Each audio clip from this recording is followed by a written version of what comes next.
বিয়ের আগে শোভাযাত্রা বের করেছিলেন আত্মীয়রা। রাতে ওই লম্বা শোভাযাত্রার ওপর দিয়ে ঝড়ের গতিতে বেরিয়ে গেল লঙ্কা ভর্তি পিকআপ ভ্যান। ঘটনায় জানে শেষ হয়ে গিয়েছেন একজন, আহত 18 জন চিকিৎসাধীন হাসপাতালে। ঘটনার প্রতিবাদে সকাল থেকে রাস্তা অবরুদ্ধ করে বিক্ষোভ দেখান স্থানীয়রা। এই ঘটনাটা ঘটেছে পশ্চিম মেদিনীপুর সদর ব্লকের পাঁচখুড়ি এলাকায়। পাঁচখুড়ি বাজার সংলগ্ন এলাকায় আদিবাসী পাড়ার এক আদিবাসী যুবকের বিয়ের আয়োজন ছিল মঙ্গলবার রাতে। আদিবাসীদের নিয়ম অনুসারে কোনো যুবকের বিয়ে দিতে গেলে কোনো একটি গাছের সঙ্গে তার প্রথমে বিয়ে দিতে হয়। সেই গাছের সঙ্গে বিয়ে দেবার জন্য পরিবারের লোকজন এবং আত্মীয়রা সুসজ্জিত শোভাযাত্রা করে যাচ্ছিলেন। পাড়া থেকে সামনে পিচ রাস্তার ওপর দিয়ে লম্বা শোভাযাত্রা নিয়ে যাচ্ছিলেন তারা। রাত 12:30 নাগাদ আনন্দে গান গাইতে গাইতে নাচতে নাচতে তারা যখন যাচ্ছিলেন, তখনই এই মর্মান্তিক দুর্ঘটনা ঘটে। পাঁচড়া এলাকা থেকে প্রচণ্ড গতিতে লঙ্কা বোঝাই একটা পিকআপ ভ্যান হঠাৎ করে তাদের ওই শোভাযাত্রার ওপর দিয়ে বেরিয়ে যায়। অনেকেই কিছু বুঝে উঠতে পারেননি সেই সমস্ত কিছু। মুহূর্তে কোনো কিছু বুঝে ওঠার আগেই রীতিমতো লণ্ডভণ্ড হয়ে ছড়িয়ে ছিটিয়ে পড়ে যান সকলে। পিকআপ ভ্যানটা ধাক্কা মেরে নিয়ন্ত্রণ হারিয়ে রাস্তার পাশে উল্টে যায়। ঘটনার পরই গাড়ি থেকে পালিয়ে যায় পিকআপ ভ্যানের চালক। প্রত্যক্ষদর্শীদের দাবি, পিকআপ ভ্যানের চালক অপ্রকৃতিস্থ অবস্থায় ছিলেন। ঘটনার পরে স্থানীয়রা সকলকে উদ্ধার করে মেদিনীপুর মেডিকেল কলেজ হাসপাতালে নিয়ে যায়। সেখানে চিকিৎসা চলাকালীন মঙ্গলবার 4 মার্চ সকালে এক যুবকের মৃত্যু হয়। বাকিদের সেখানে চিকিৎসা চলছে।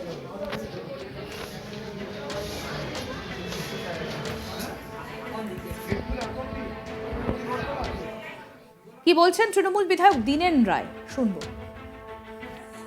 এটা হচ্ছে মেদিনীপুর সদর ব্লকের পাঁচকুড়ি আদিবাসী এলাকা। ওদের কালকে একটা বিয়ে বাড়ি ছিল। ওদের নিয়ম হচ্ছে যেটা বিয়ে বাড়ির আগে ওদের আম গাছকে সঙ্গে বিয়ে দিতে হয়, তারপরে বিয়ে করতে যাবে। ওই রাত 12:30 একটার সময় ওরা গ্রামের মধ্যে ডাক্তার বেড বলে একটা জায়গা, পাঁচকুড়ি হাটের পাশে, ওরা সবাই এক জায়গায় জুটেছিল এবং হেঁটে হেঁটে গান করতে করতে যাচ্ছিল। আদিবাসী ভাষায় গান করতে করতে যাচ্ছিল। ওই আম গাছের সঙ্গে বিয়ে দেওয়া হবে। সেই সময় আচমকা লাইন দিয়ে যাচ্ছিল। ওই আমাদের পাঁচরার দিক থেকে একটা লঙ্কার বোঝায় পিকআপ ভ্যান, এটা দ্রুত গতিতে আসছিল। এসে ওই যে কোনো কারণেও ওই টার্নিং ছিল বা যাই ছিল বা ড্রাইভার যা হয়েছিল, ওদের উপরে গাড়িটা সবকে ধাক্কা মেরে দেয়। হ্যাঁ, ওরা 19 জন আহত হয়। তার মধ্যে গ্রামবাসীরা চিৎকারে ছুটে আসে। থেকেই আহত, তার মধ্যে বহু গুরুতর আহত ছিল, ছেলে মেয়ে। তার মধ্যে 19 জনকে ভর্তি করা হয়েছিল, একজনকে প্রাথমিক চিকিৎসার পর ছেড়ে দেওয়া হয়েছে। বাকি 18 জন ভর্তি আছে। আজ সকাল 6:20 একজন মারা গেছে, শ্যাম টুডু মারা গেছে। আর আপাতত 2 জন খুব সিরিয়াসলি ইনজিওর্ড।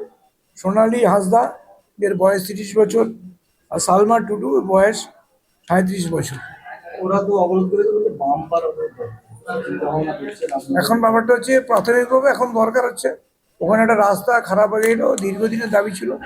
রিসেন্টলি রাস্তাটা কমপ্লিট তৈরি হয়েছে আর এখন ব্যাপারটা হচ্ছে আগে প্রথম হচ্ছে এদের ট্রিটমেন্ট, মানুষগুলোকে যারা মারা গেছে সুস্থ সে তো গেলই, আর বাকি যারা ইনজিওর্ড আছে তাদেরকে সুস্থ করা।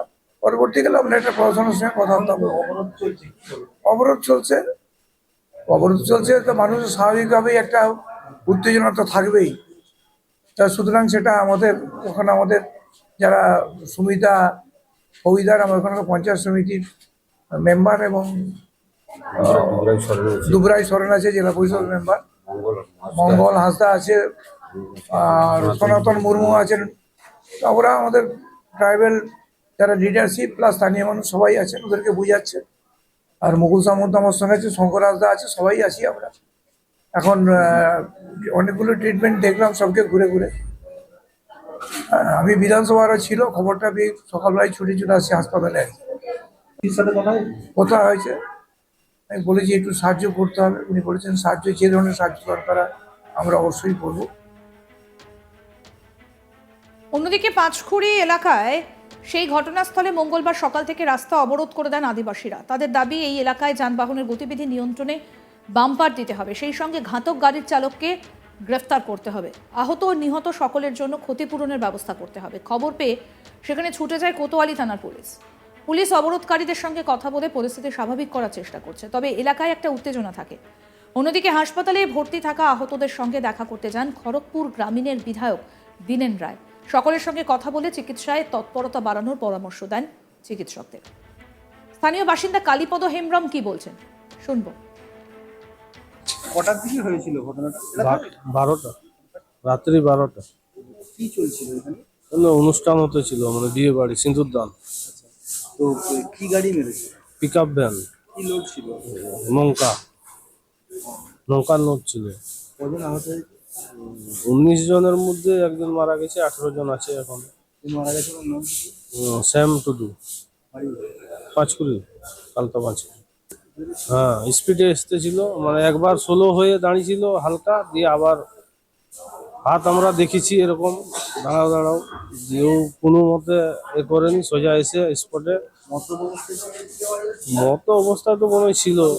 হ্যাঁ, রাত্রি 12টা মানে তো মধ্য অবস্থা হয়তো ছিল। বুঝতে পারছি। এখানে দেখছি অবরোধ করে রেখেছে, আপনারা কি হ্যাঁ, আমরা চাইছি যে রুগী যাতে মানে সেবা পায়, তারপরে ক্ষতিপূরণ ওটাও চাই। যার ক্ষতি হয়েছে তাকে তো দিতেই হবে। রুগী যতদিন না সুস্থ হয় ততদিন ওটা এখন চিকিৎসা চালাতে হবে। আর তোমার হচ্ছে ক্ষতিপূরণ ওই রাস্তায় বাম্পার নেই? বাম্পার নেই, এই নতুন পিচ হয়েছে। আপনারা কি বাম্পারের কথা? আমরা বাম্পারের কথা অবরোধ করেছিলাম, যারা কন্ট্রাক্টর ছিল তাকে বলেছিলাম, সে বলছে পরে করা হবে। হ্যাঁ, এইভাবে মানে ও বলে রেখে দিয়েছিল, কাজ হতেছিল ওই পাশে।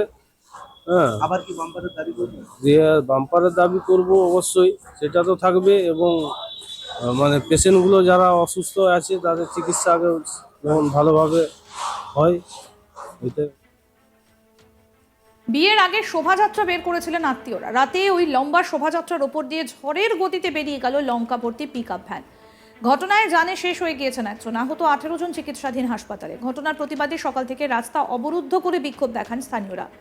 এই ঘটনাটা ঘটেছে পশ্চিম মেদিনীপুরের মেদিনীপুর সদর ব্লকের পাঁচখুড়ি এলাকায়। পাঁচখুড়ি বাজার সংলগ্ন এলাকায় আদিবাসী পাড়ার এক আদিবাসী যুবকের বিয়ের আয়োজন ছিল মঙ্গলবার রাতে। আদিবাসীদের নিয়ম অনুসারে কোনো যুবকের বিয়ে দিতে গেলে কোনো একটা গাছের সঙ্গে তার প্রথমে বিয়ে দিতে হয়। সেই গাছের সঙ্গে বিয়ে দেবার জন্য পরিবারের লোকজন এবং আত্মীয়রা সুসজ্জিত শোভাযাত্রা করে যাচ্ছিলেন। আরও আপডেট পেতে দেখতে থাকুন আজ তাক বাংলা। সাবস্ক্রাইব করুন, নোটিফিকেশন পেতে বেল বাটন অপশন প্রেস করুন, হোয়াটসঅ্যাপে ফলো করুন আজ তাক বাংলা। ভিডিওটা লাইক করুন, শেয়ার করুন, কমেন্ট করুন।